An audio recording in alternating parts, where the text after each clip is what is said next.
The following is a special presentation of HBO Sports.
Baseball connects American males with each other, not only through bleacher friendships and neighbor loyalties, but most importantly through generations. You learn your first lesson of the rainbow arc all living makes, but that baseball exaggerates. For when you're in the 6th grade, the rook has fuzz on his face and throws to the wrong base. Before you leave junior high, he is a seasoned regular, the body filled out, his jowl ripples with tobacco. When you graduate from high school, he's a grizzled veteran, even if you are not certain what grizzled means. In a few years, the green shoot becomes the withered stalk, and you learn the hill all beings travel by. There was a time in baseball when there were only 8 teams in each major league. They played an orderly, balanced schedule, visiting each city 4 times. A trip out west meant St. Louis or Chicago. There was a comfortable rhythm to the season. When they referred to the Giants, it was the New York Giants. The Dodgers were a Brooklyn institution, seemingly forever. There was an American League team in St. Louis and a National League one in Boston. That time is gone now. But it's been said one reason baseball is so gripping to the American imagination is that certain eras inevitably evoke certain images. Perhaps none more so than the years from the end of the Depression through World War II and into the 1950s. It was a time when baseball was the focal point of sports in our society. A time when baseball was still just a game, a familiar game, which in a changing world somehow reassured us with its return every year on the warm winds of spring.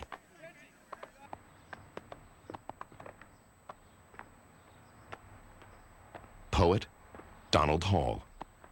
My heart starts to sing like a bird.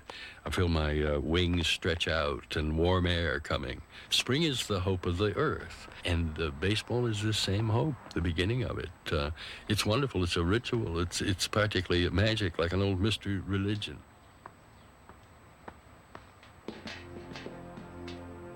Spring always has special meaning for the baseball romantic.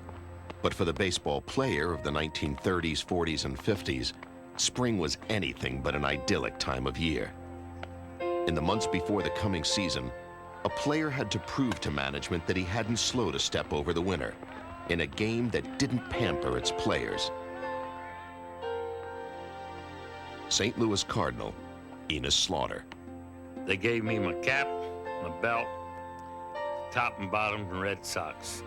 You bought your own sweat socks, you bought your own jockey straps, you bought your own sweatshirts, and you had to see that they got laundry. You even down had to pay for your own sandwich between double headers.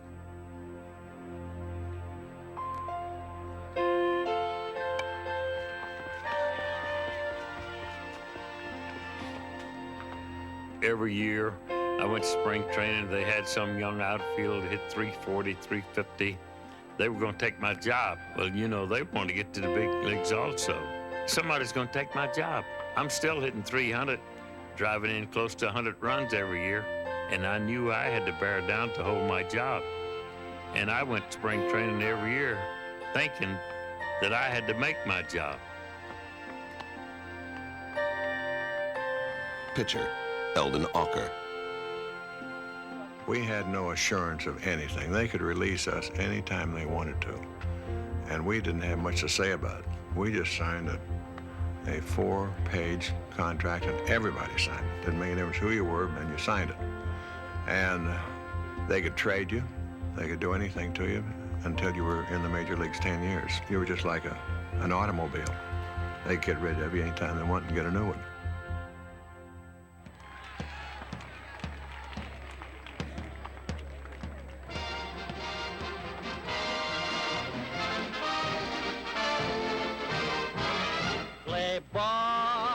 It's a wonderful day. Play ball, let's get the game underway.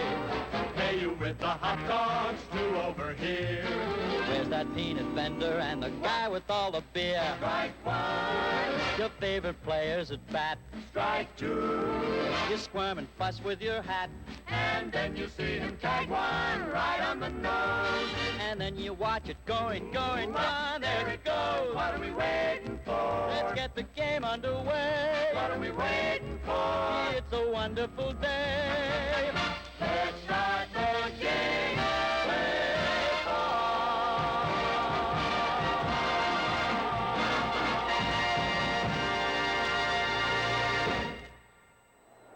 Accuracy and speed, the practiced eye and hefty arm.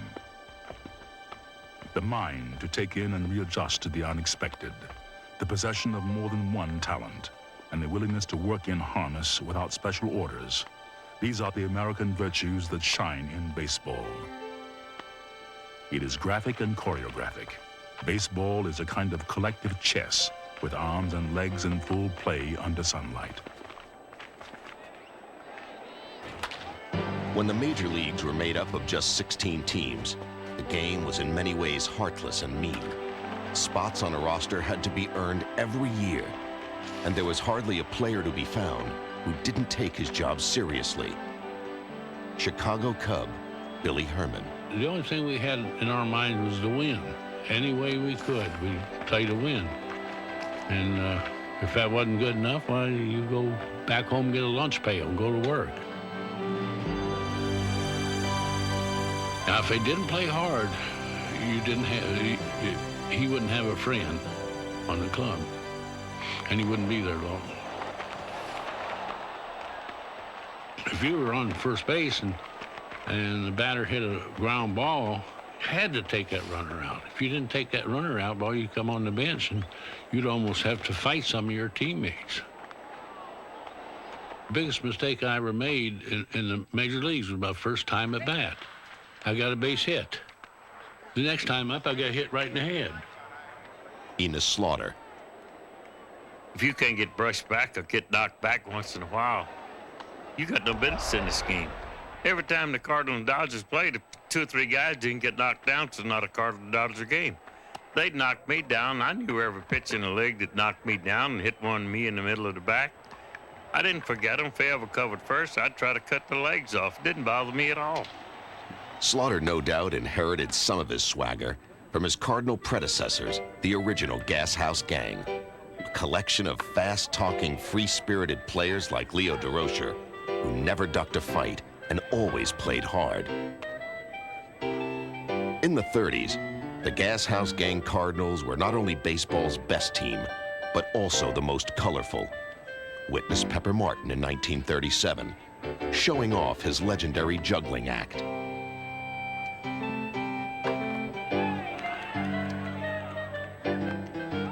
Entertaining came naturally to the Gas House Gang. Keeping clean, however, was another matter. New York Yankee Tommy Henrich. Oh, I saw Frankie Fish in New Orleans in '36 when they were the real Gas House Gang with Pepper Martin. And they came around there, most of them needed a shave, and every one of them had a dirty uniform on. I said, what a bunch of bums. Now, these are really the Gas House Gang. Immaculate uniforms meant little to men with rowdy reputations. Winning, however, meant everything. Never was the Cardinals' raucous, hell-bent style of play more evident than in their 1934 World Series appearance against the Detroit Tigers. Cardinal infielder Burgess Whitehead. Doc Weaver was our trainer when I was a member of the St. Louis Cardinals. He brought a camera into the dugout during the '34 World Series and made a lot of pictures of different plays and of the different players. Detroit was such a wild baseball city then. We had to have security guards, you might call them, to stand at the door of the Book Cadillac Hotel in Detroit so we could get in. The people were just crowded around the hotel. The Gas House Gang was the greatest baseball club I ever saw. They thought they could beat any ball club, and they just about could, too. Of course, we had some characters on that club, like Pepper Martin, one of the hustlingest ball players I ever saw. Dizzy Dean and Leo Durocher, one of the greatest shortstops I ever played alongside. When they got on that ball field, they played baseball. I mean, they played it to the hilt, too. And when they slid hard, and there was no good fellowship between them and the opposition. They were just good, tough ball players.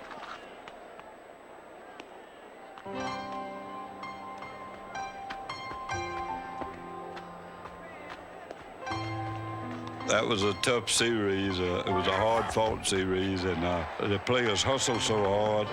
It was because of the depression, and they wanted that winner's share.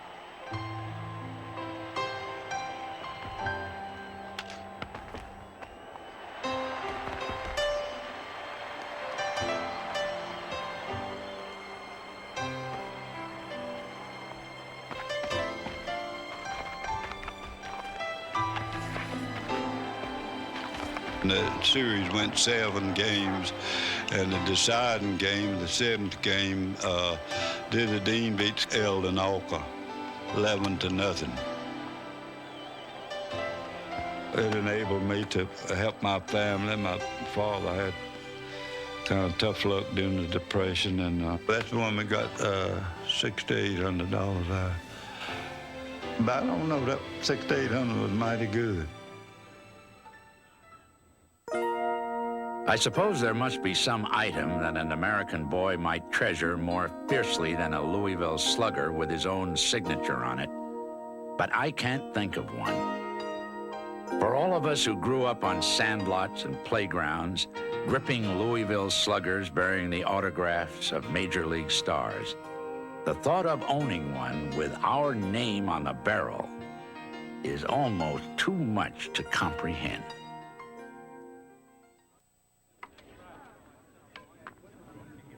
All baseball players enter the field of play with the same tools: a bat, a ball, and a glove.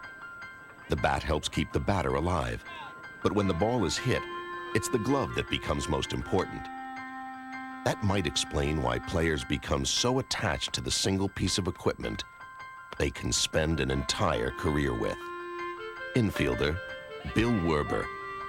The glove that I used was a little bit larger than my hand. I had my gloves all made out of a belly of the cow because it was soft, didn't need a lot of breaking in, but they weren't a large glove. I never dropped any balls, but you could maneuver them. Perhaps the most interesting fact about gloves in the 30s and 40s was what happened to them between innings. Rather than take their gloves into the dugout after the third out was made, the fielders of the day simply left their gloves on the field and retrieved them on their way out to their positions. It was a practice that held true until the mid-50s.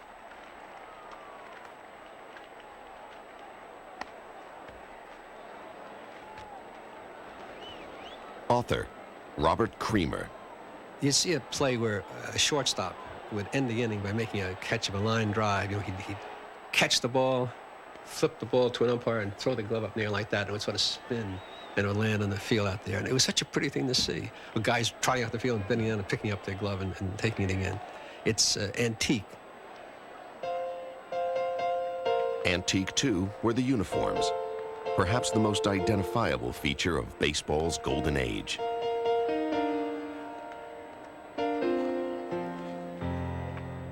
Loose-fitting and made of heavy wool, a father might have been proud to show off the colorful uniforms of the day, but they weren't exactly designed with comfort in mind. Brooklyn Dodger, Duke Snider. I mean, you go into St. Louis, Cincinnati in the summertime, and it's a hot, humid day, and you get those wool uniforms, you start perspiring and get those things wet, and they pick up some weight. All of a sudden, you're carrying 5, 6, 7, 8 pounds extra along with you. As baggy as they were, they weren't all that comfortable, but we didn't know any better. So we were comfortable. Without a doubt, baseball's most recognizable uniform has always belonged to the New York Yankees. Unending years of sartorial splendor in pinstripes. Other teams, however, frequently change their look. For instance, in spring training before the 1942 season, the New York Giants gathered around their player-manager Mel Ott, wearing uniforms during the war that were a patriotic red, white, and blue.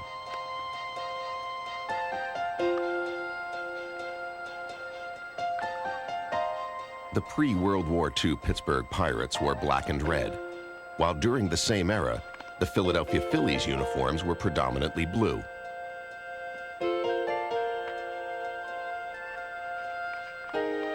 Whether they have remained the same over the years or changed a great deal, uniforms, like the players who wear them, give us the means to savor the game's past.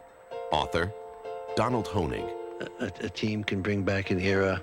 A player can just recreate the sense of a year. Baseball freezes these moments and holds them until you want to think about them.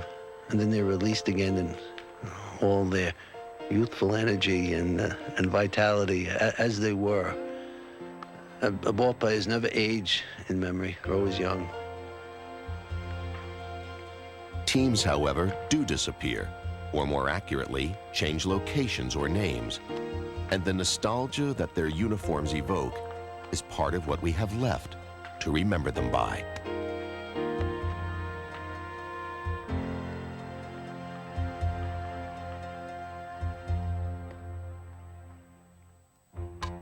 For a few hours, for a summer, we think we know them.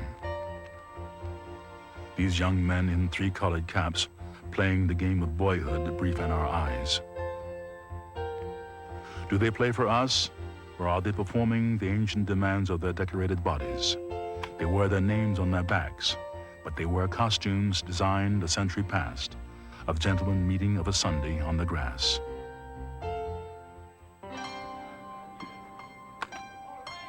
For a period of 4 seasons, from 1942 through 1945, World War II affected baseball in pretty much the same manner it affected everyday life.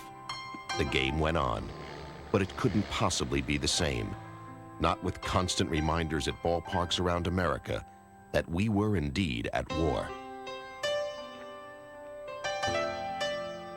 There were even those who considered suspending baseball, but, as Eldon Auker remembers, the most influential and important American was not among them.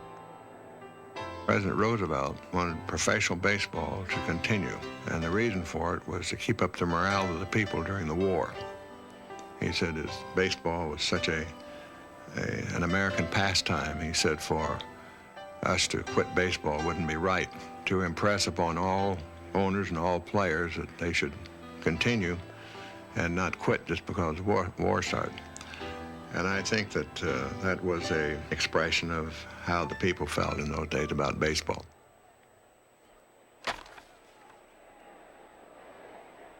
New York Yankee Tommy Henrich.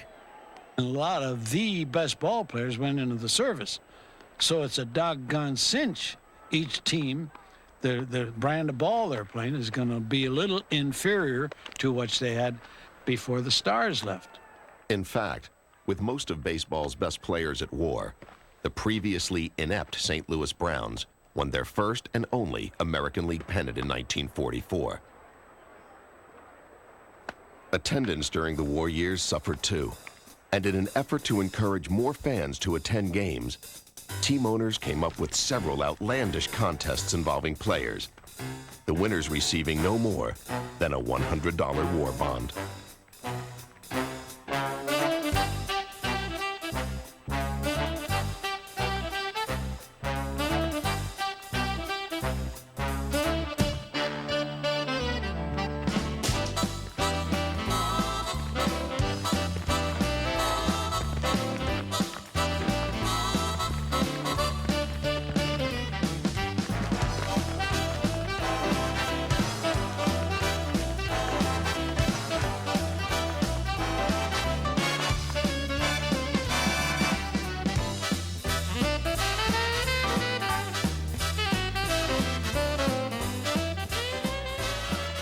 After the war, the promotions continued, some with celebrities from outside baseball like Jesse Owens, who raced and barely beat George Case of the Cleveland Indians in 1946. In the early 50s, stars like Abbott and Costello would make occasional appearances at ballparks. Here, they're at a Boston Braves game, answering the question of, who's on first? In the 30s and 40s, it was not unusual to see players or coaches participate in comedy sketches for the newsreels. In this case, the foil is Benny Bengal of the Washington Senators. Comedy and baseball have had a long and entertaining partnership. Former pitcher Al Schacht, who was known as the Clown Prince of Baseball, appeared at 25 World Series, including the 1940 series at Tiger Stadium.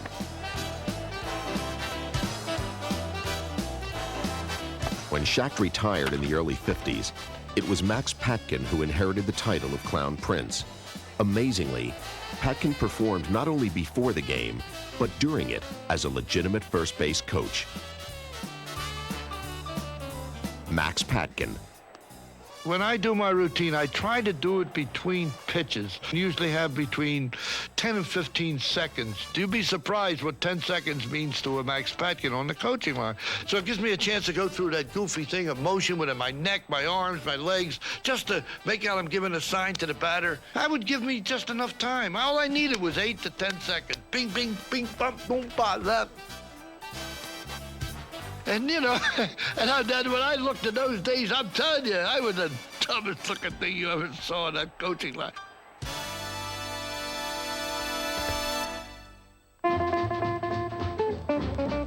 Strike one. Strike two. Strike one. Strike two. Strike three, and you're out. Play ball, you all. Play ball, you all. We've just begun. Why do you stall? Just hit it in the stand. Play ball, you all. Just give us one home run. You're holding up the game. Never argue with the ump. Play it smart, don't be a chump. For we know without a doubt, man, that ump will put you out. Play ball, you all. Whoop-de-doo-dee-doo. Where do you stall? Whoop-de-doo-dee-doo. Play ball, you all. We came to see the game.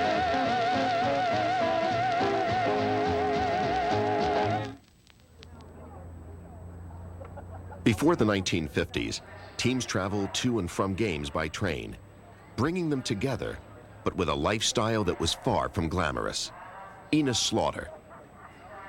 We'd play a doubleheader in St. Louis.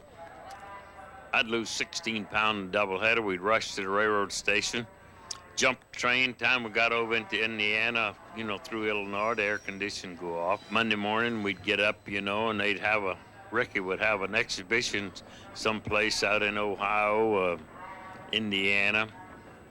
They'd pull our Pullman cars off to the side. We'd get out and play an exhibition game.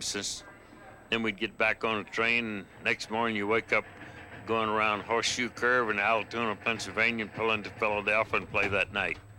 St. Louis Cardinal, Whitey Kurowski. Many times we'd have those 18, 24-hour trips on a train.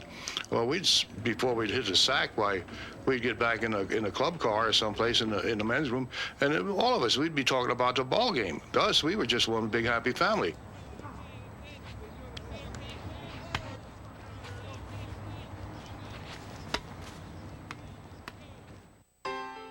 Doubtless, there are better places to spend summer days, summer nights, than in ballparks.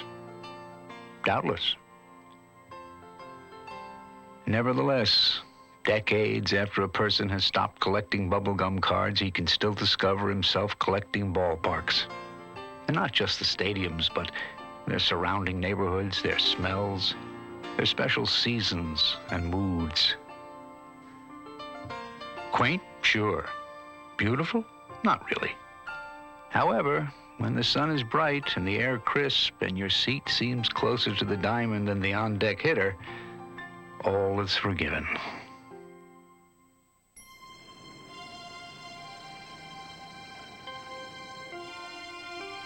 In the days before television, the only way a person could see a baseball game was to come to the stadium. There was perhaps no greater feeling than spending an afternoon at the ballpark. Poet Donald Hall. Walking through the crowds into that great small old stadium, and there they were in the flesh. I can see them now in their baggy old pants. The players whom I had heard about, of whom I'd seen photographs, but there they were really walking around, live people, and the absolute enchantment and enthrallment of the tension of starting the game, play ball. Author Donald Honig. When you went out to the ball game, it was someplace special, and these guys were something special to you, and you really focused on them because you didn't see them anywhere else.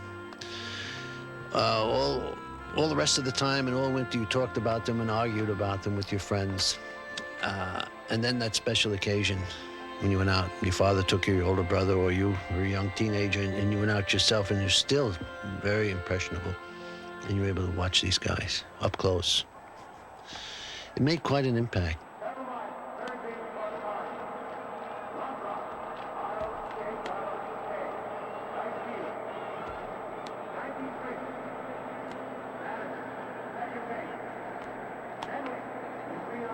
The PA system. So the voice of God, is coming down. Who the hell ever announced lineups? We all played on the sandlots. And suddenly this voice comes, reading the lineup. It's coming down from the heavens. This was an incredible thing, the first time.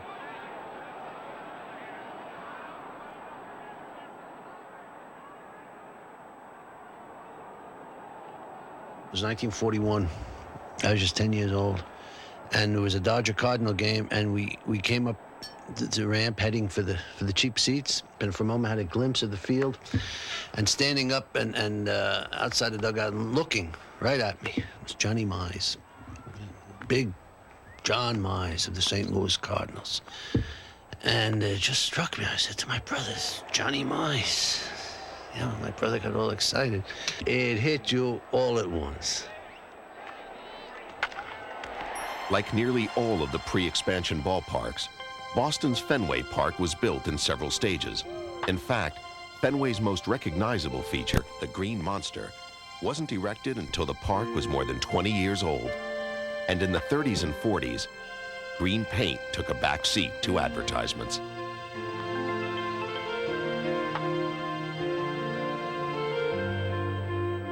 There was even a time when Chicago's Wrigley Field didn't have its signature ivy on the walls, or its famous outfield bleachers.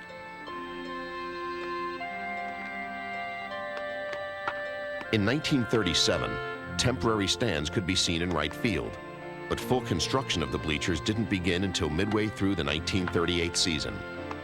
The same year, the ivy was planted.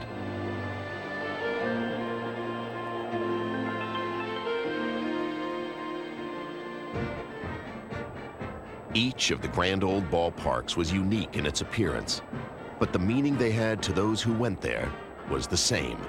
Author Ray Robinson. The stands looked enormous. The outfielders who were cavorting in the outfield looked to be, miles away from you. And this cavernous cathedral that you went to, is enormous. And you're a little boy, and everything looked so large and bigger than life in your mind's eye. I want to go to the ball game. Donald Hall.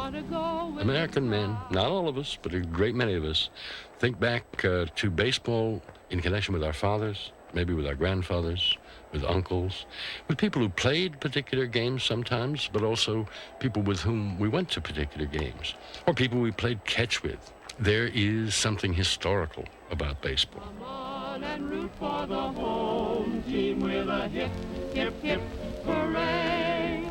Let's sit with the boys and we'll make lots of noise at the baseball game. Take me out to the ball game. Take me out with the crowd. Buy me some peanuts and You walk into the portals and you look down beneath you, you see that green grass, as I hope and wish and cherish in my conservative way, the grass field shining in front of you, and you are not just back in time, but you are outside of time. We have something that separates itself out from our duration. For one island there, we are 62 years old, we are 12 years old, we are 40 years old, and the game exists in some island outside of time, some eternal present, which is a kind of corridor into eternity. The one ballpark that stood out in terms of its size and baseball significance was the old Yankee Stadium. Opened in 1923, it was the most dramatic of three ballparks within the boundaries of New York City. Just across the river from Yankee Stadium stood the Polo Grounds. Robert Creamer.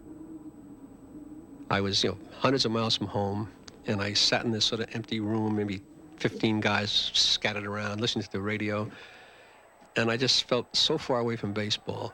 I really felt lonesome. And a big sergeant came in, big top sergeant, and he had a cigar. He was sitting a few feet away from me, and the cigar smoke floated over to where I was, and I thought of the Polo Grounds. It just came back to me with a wave, this marvelous feeling that I was at a ballpark all of a sudden because of that stinking cigar.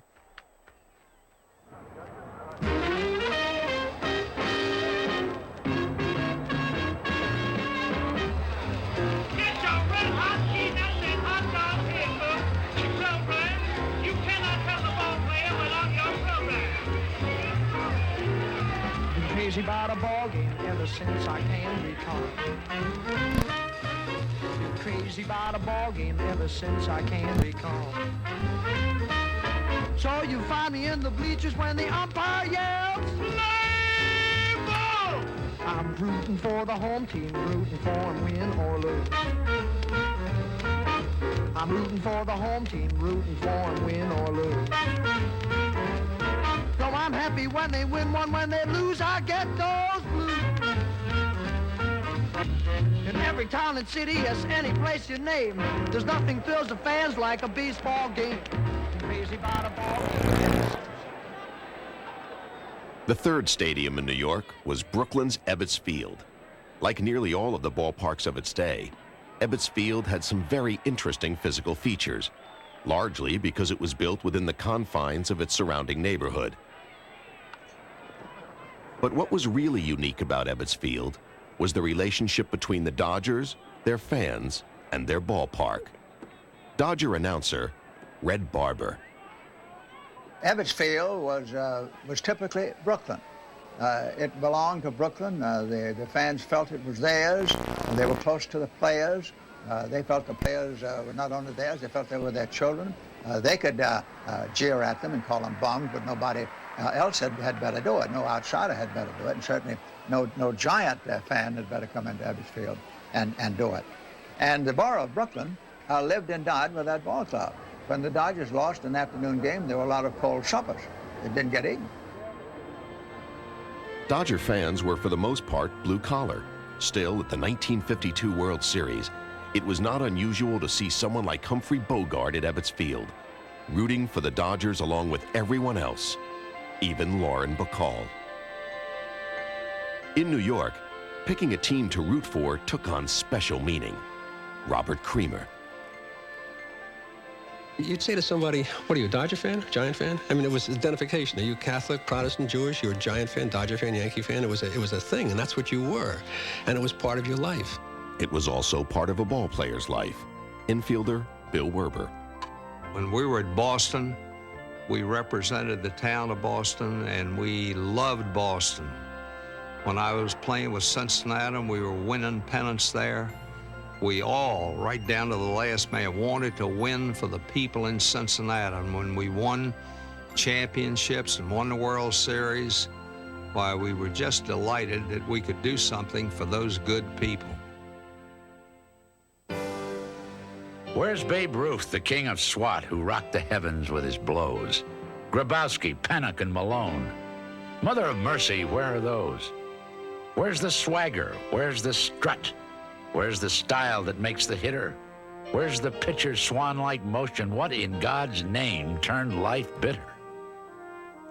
Is there a heaven with rainbow flags, silver trophies hung on walls, a horseshoe grandstand, mobs of fans, webbed gloves, and official balls?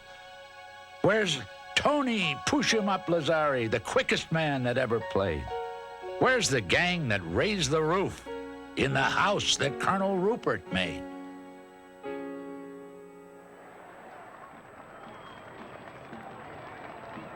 In 1938, the Chicago Cubs won the National League pennant, and the city responded by saluting its champions in a pre-World Series parade.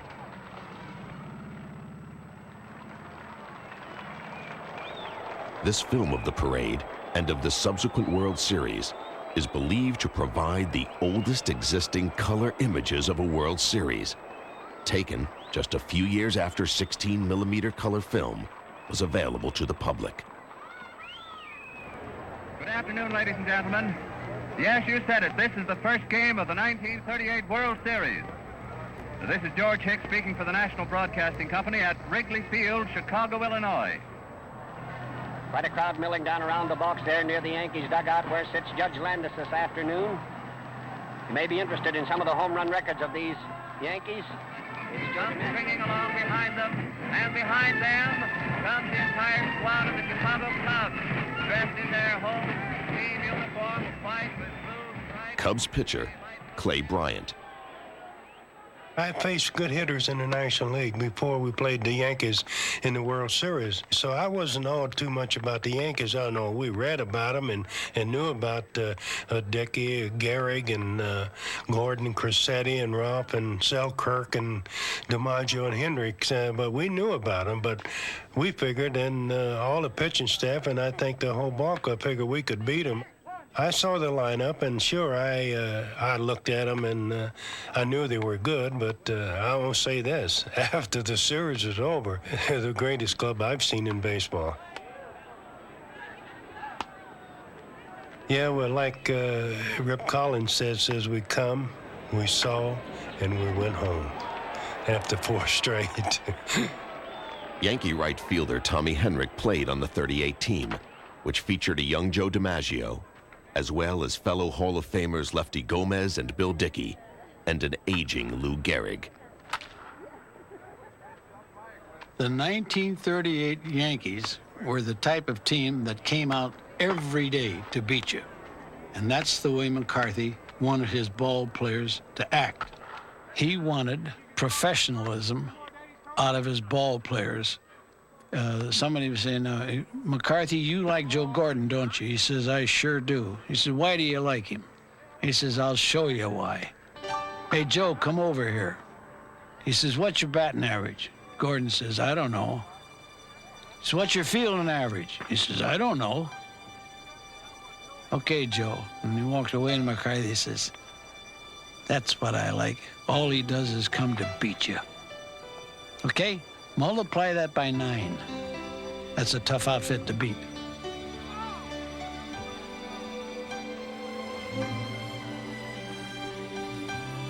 My greatest feeling was getting dressed in a Yankee uniform because I knew I was with a bunch of pros.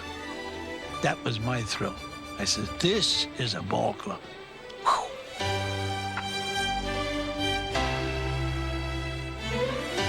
From 1936 through 1939, the Yankees won 4 straight championships. Author, Donald Honig. I think that was the team that established what is the Yankees' so-called corporate image. Businesslike, of intense sobriety, no nonsense. They were expected to win. They went out there to win. And Gehrig, I think, was the first one to establish this image, being extremely serious in all business on the baseball field. The quality of play that Lou Gehrig brought to the Yankees was matched only by the quality of his person. Gehrig was the magnificent Yankee, and his departure under tragic circumstances in 1939 might have ruined a lesser team. The Yanks, however, never slipped in stature nor standing, a great deal of which had to do with the incredible talents of Joe DiMaggio, the man who carried the Yankee torch after Gehrig. Donald Honig. This was the ultimate ball player, not only for talent, but for style and grace. I mean, this was the epitome of celestial craftsmanship in a ball player. DiMaggio has, to this day, a mystique. And like most mistakes, it's unexplainable. Is he shy? Is he aloof? Is he a snob? What is he? To the fan, it never really mattered, because there was Joe out on the ball field.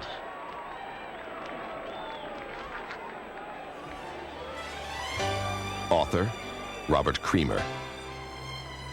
When Berra was a rookie, he hit a pop fly and jogged down to first base. And I think the ball was dropped, and he had to scurry to get to where he was going, and DiMaggio gave him that cold look. And apparently when DiMaggio looked at people coldly, they just shriveled. He had a sense of command, an aura of being, majestic almost. He was the king. DiMaggio's Yankees had many rivals, but perhaps none drove them to excel as much as the Boston Red Sox, a team with 5 future Hall of Famers in its lineup in the early 1940s. Tommy Henrik. It was something special. It was absolutely something special. For years, Red Sox Yankees. Oh boy. It's the highlight of the year. What made it special was the talent on both sides. We knew we had a good ball club. We got DiMaggio on our side. They got Williams. They got Bobby Doerr. We got Joe Gordon. They had Joe Cronin, who could hit with anybody. Jimmy Fox. Gee, you think you're not going to fear those birds? And we went up against them, and they were some tremendous battles. Oh, and Bobby Doerr says, why didn't we win? Didn't we have a good ball club? I says, you scared us to death, Bobby. Sure, you had a good ball club. Why didn't we win? I says, I don't know. I think the owner liked you more than our owners liked us. I says, I used to walk through your parking lot out there, and I says, most all of the things in there were Cadillacs. I says, we had to bear down more for ours. After the war, the Red Sox often approached greatness, but never attained their ultimate goal of winning the World Series. They won the pennant in '46, but lost the series to the Cardinals in 7 games. In '48, the Indians beat them in a playoff, and in '49, they fell to the rival Yanks on the last day of the season. Poet, Donald Hall. There is surely something in the image of the Red Sox in particular that has to do with not mere defeat, but glorious defeat, or almost making it, or the whole series of crucial moments. And I think that defeats are talked about more, and moments of losing it, than any moments of victory. More than any other single player, it was Ted Williams who epitomized the Red Sox persona. He was our Achilles, our reluctant warrior, our sullen genius. And he could be counted on always to be doer and difficult and superb. Yes, he's indelibly Boston.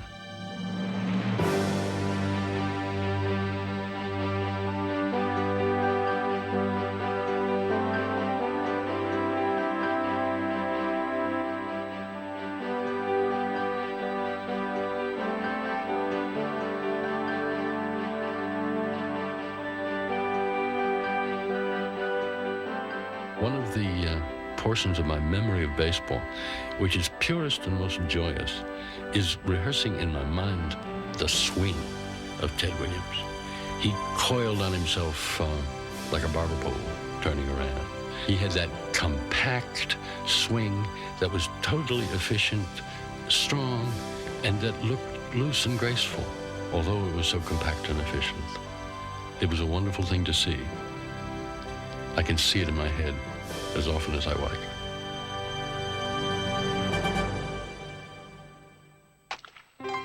How dear to my heart was the old-fashioned batter, who scattered line drives from the spring to the fall.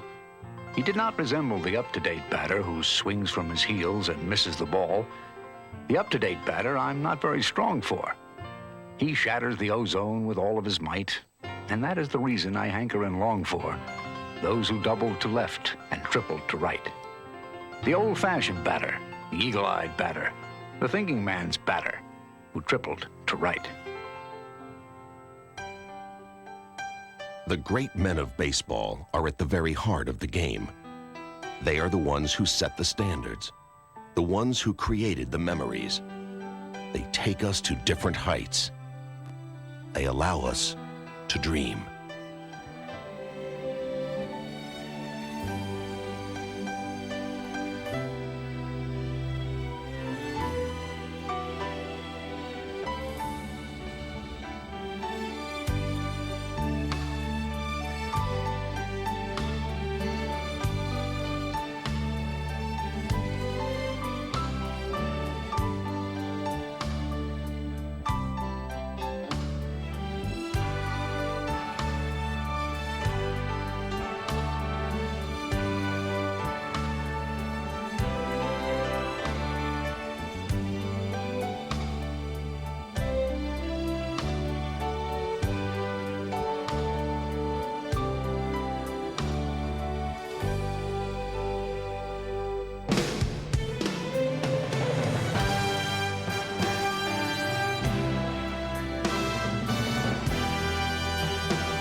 Before 1947, everyone affiliated with baseball in any capacity, every player, every coach, every manager, every owner, shared at least one common denominator: the color of their skin. Poet Donald Hall. The game that I grew up with was a white game. And it is appalling, of course, to think back and realize that as I was growing up, it was a white game and I didn't notice. I didn't object. I had no notion. When we look back to that injustice, we're looking back to American history, not the parts of it that we're proudest of, but it's part of our social history, part of our cultural history. That terrible split, and then the commencement of healing of that wound with Jackie Robinson. Brooklyn Dodger, Don Newcomb. Even though I didn't have a Joe DiMaggio or Ted Williams or Babe Ruth as an idol, I developed an idol. His name was Jackie Robinson. It was just such a phenomenal era. We wondered whether or not it would ever happen. And Jackie said, I'm going to make it happen. He would say that many, many times. I'm going to make it happen. They're not going to be able to stop me. I had no idea where my life would go. I had no idea that I'd ever be a part of history. Soon after Robinson, new heroes like Roy Campanella would emerge.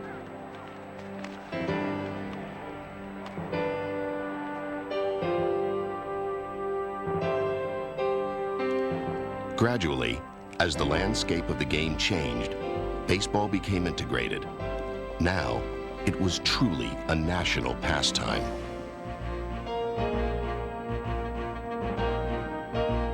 The 50s saw the arrival of many of the game's greatest players, some who would go on to rewrite baseball's record book.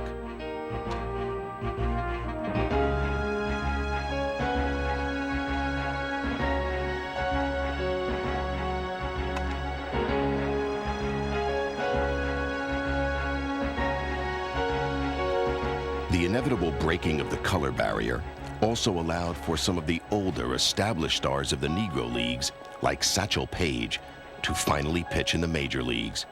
It wasn't something that erased the years of injustice. It only served to remind us of what we missed. America is a country which encourages and welcomes change. Through the years, sometimes on its own, or sometimes with a little push, baseball was able to accept and incorporate some of those changes into the fabric of the game. Some improved it. Others made us long for the game we used to know. But the important thing to remember is that baseball was just living up to its moniker as the American pastime.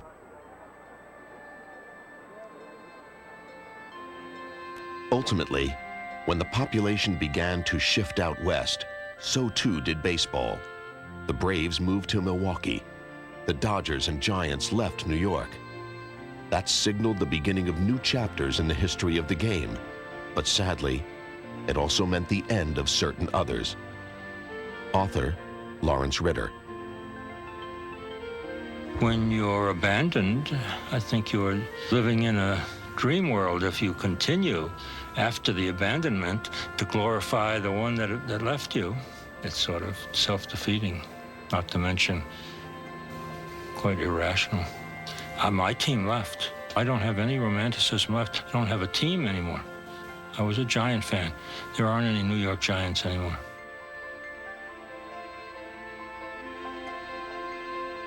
There might not be any New York Giants anymore, or St. Louis Browns, or Washington Senators. The days of watching Ted Williams in left are long over, and the wondrous Willie Mays no longer wears his uniform. Time marches on. Transition is inevitable.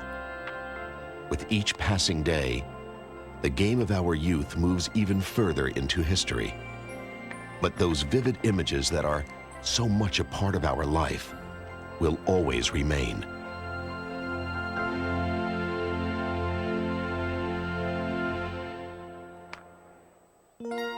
Game called.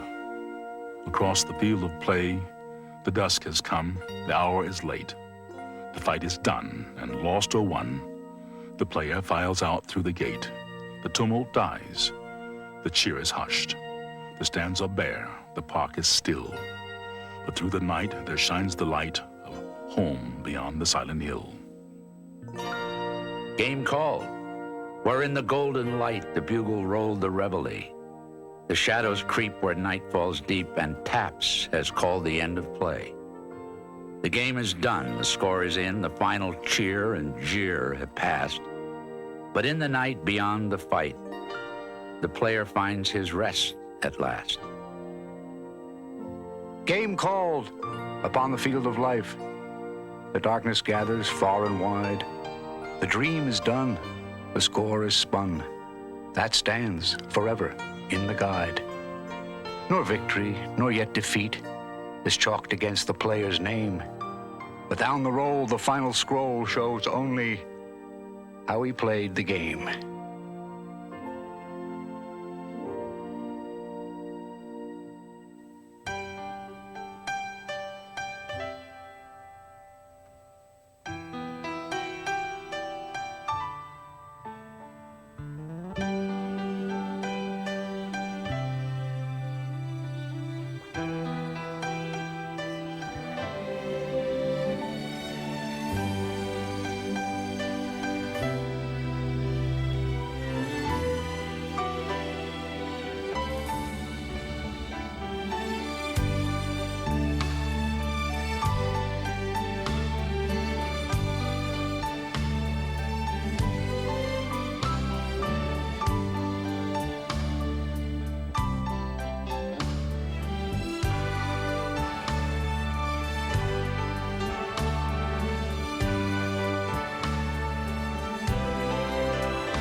in association with Black Canyon Productions.